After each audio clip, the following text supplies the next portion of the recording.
3, Program Studi Manajemen Universitas Majalengka akan memaparkan materi statistika mengenai analisis korelasi. Perkenalkan, nama saya Siva Anili Adiba dengan NPM 20.051.0063. Perkenalkan, nama saya Cepi Julianto dengan NPM 20.051.0123. Perkenalkan, nama saya Taufik Hidayat dengan NPM 20.05.101.03. Baik, di sini saya akan menjelaskan tentang pengertian korelasi. Yang pertama itu korelasi adalah salah satu metode analisis dalam statistik yang dapat digunakan untuk mencari antara dua variabel dengan sifat kuantitatif. Nah, sedangkan untuk statistik korelasi ialah metode atau cara guna untuk mengetahui ada tidaknya hubungan linier antar variabel. Jenis-jenis korelasi.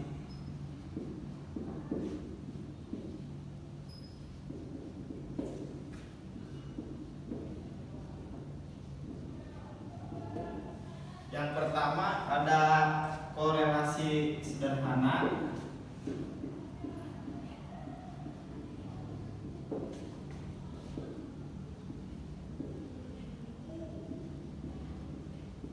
Yang kedua ada korelasi ganda.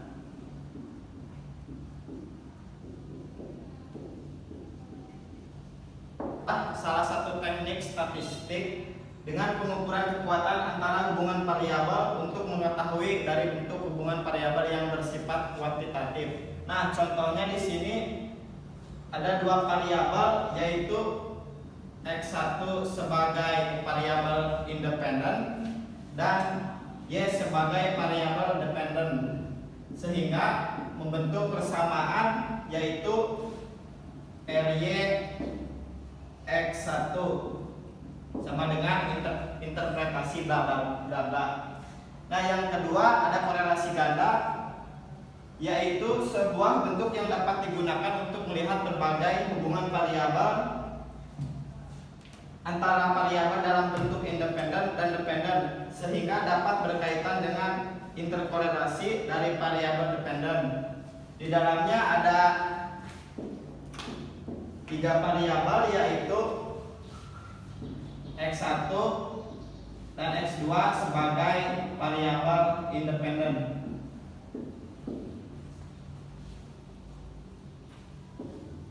Dan Y sebagai variabel dependen, sehingga membentuk persamaan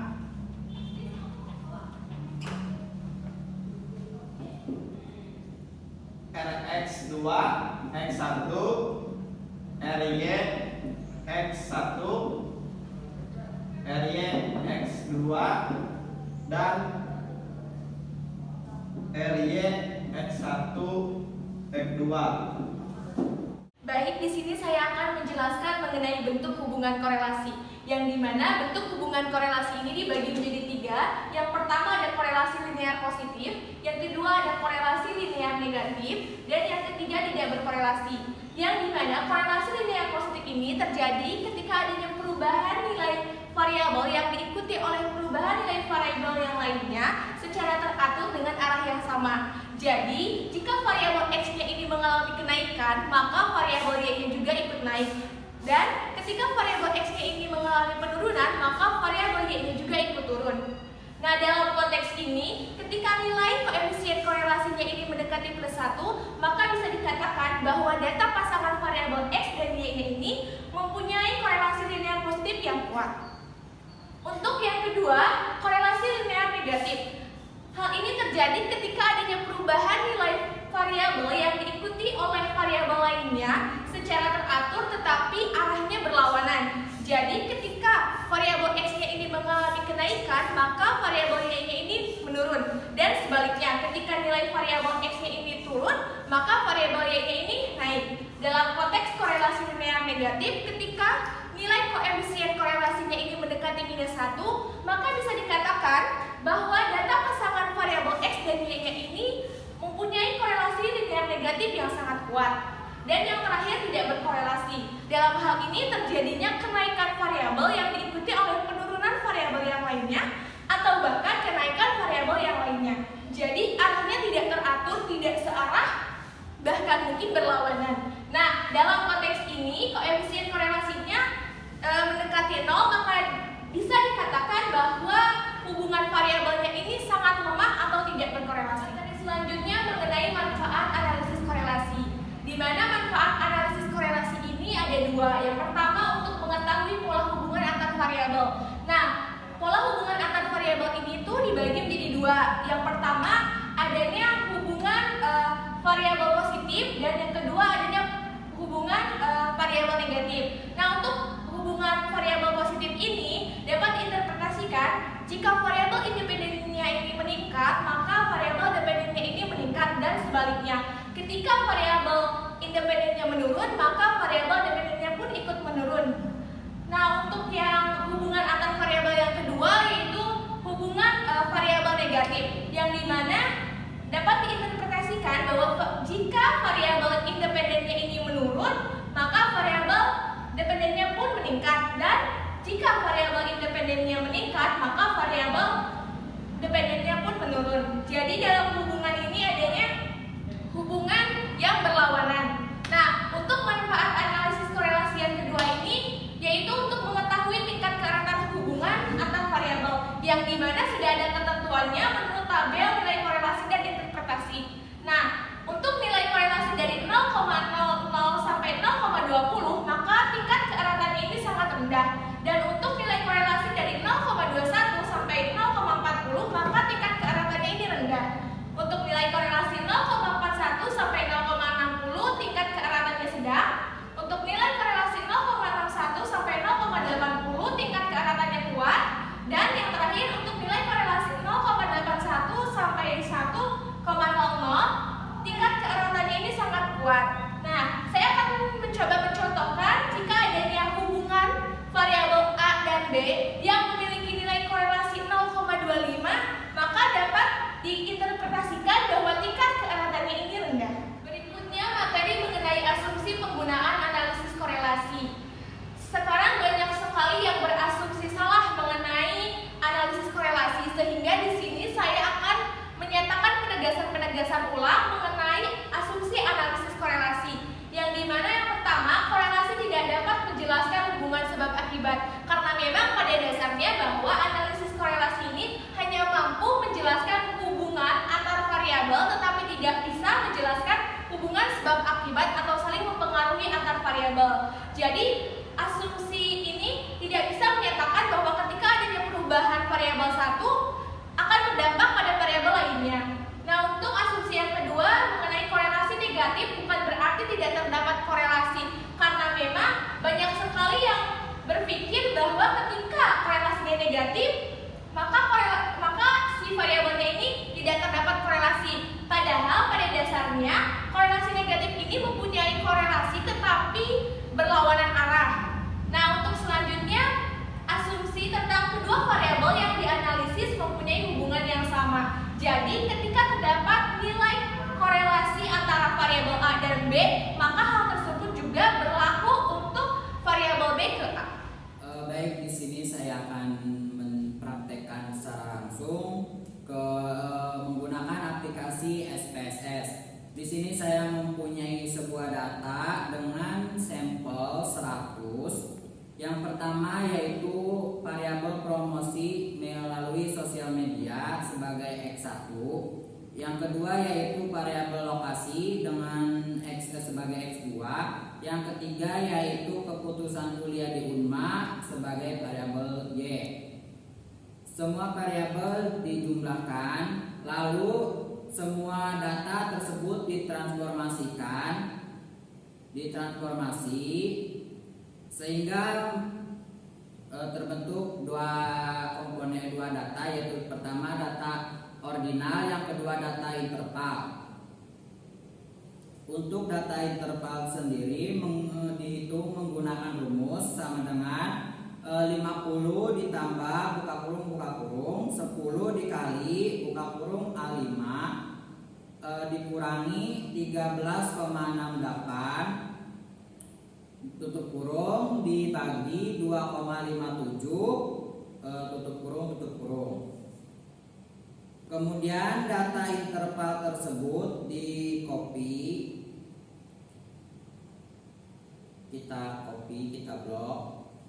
Oke, lalu di copy, masukkan ke SPSS, kita paste, kemudian klik variabel view, dirubah namanya menjadi x1, variabel x1, kemudian x2, kemudian y.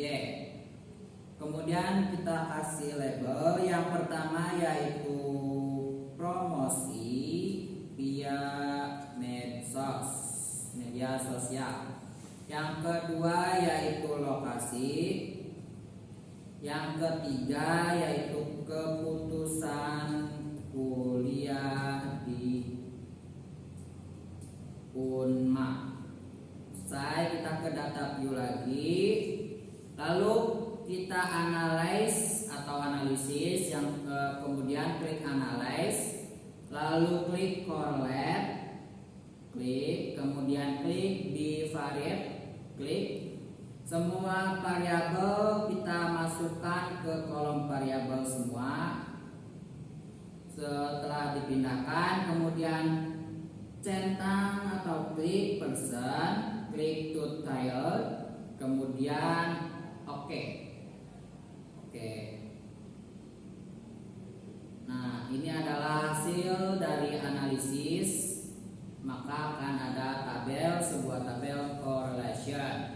Tabel ini kemudian saya akan interpretasikan nanti di papan tulis agar lebih jelas. Nah, di sini saya akan menjelaskan sebuah hasil dari uji korelasi di SPSS. Kurang dan lebihnya seperti ini gambarannya. Namun sebelum ke interpretasi, saya akan membedakan agar mempermudah untuk interpretasi. Yang pertama yaitu promosi adalah variabel x1, sedangkan lokasi adalah variabel x2, dan keputusan kuliah adalah variabel y. Ini agar dapat mempermudahkan interpretasi. Kemudian saya akan menginterpretasikan sebuah data ini. Yang pertama yaitu ada sebuah persamaan R x2 x1 sama dengan R itu dilambangkan diartikan korelasi, maka x2 adalah lokasi dengan promosi yaitu x1. Maka nilainya yaitu ini 0,608, berarti 0,608.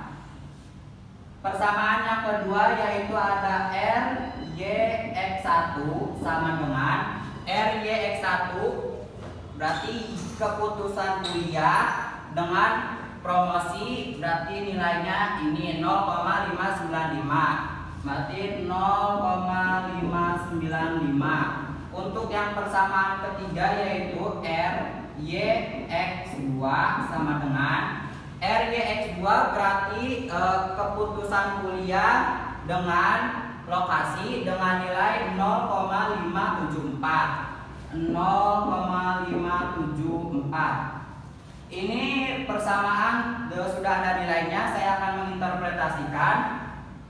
Interpretasi. Yang pertama yaitu pola hubungan.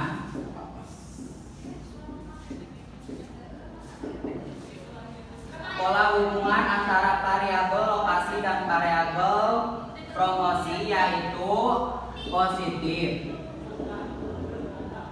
Dikarenakan positif yaitu nilainya 0,608 atau dikatakan mendekati 1. Yang kedua yaitu tingkat keeratan.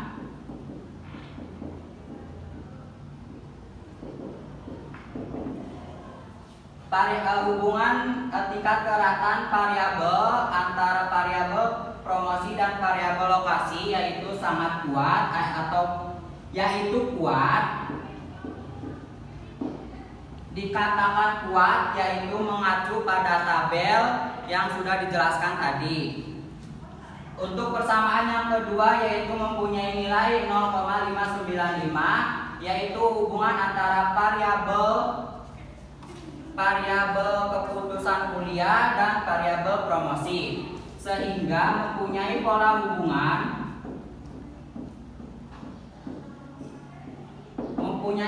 hubungan yang positif. Dikatakan positif yaitu nilainya 0,595 atau mendekati 1, dikarenakan hubungan antara keputusan kuliah dan promosi. Apabila keputusan kuliah meningkat, maka variabel promosi pun ikut meningkat. Kemudian tingkat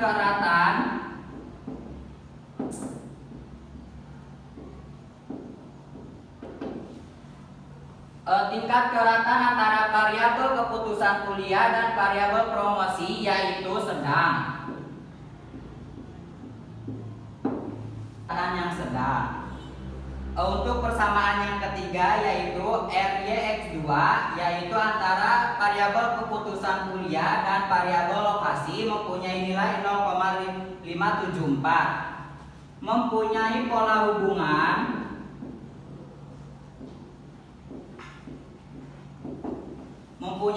hubungan yang positif. Dikatakan positif karena nilai RYX2 yaitu 0,574 atau bisa dikatakan mendekati 1. Terus untuk tingkat keeratan